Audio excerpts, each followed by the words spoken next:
Pemirsa, jelang waktu berbuka, warga Kota Medan berbondong-bondong untuk berburu takjil. Salah satu takjil favorit warga Kota Medan adalah bubur pedas Melayu. Bubur pedas Melayu merupakan kuliner khas Melayu Batubara. Konon, makanan tradisional ini sudah ada sejak zaman kerajaan. Makanan tradisi ini umumnya disajikan saat bulan Ramadan saja.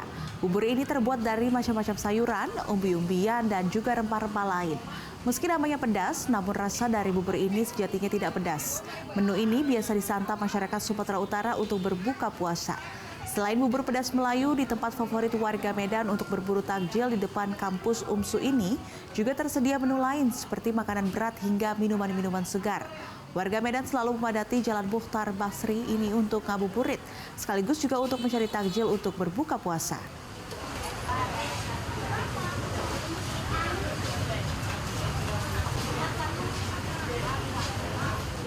Jelajahi cara baru mendapatkan informasi. Download Metro TV Extend sekarang.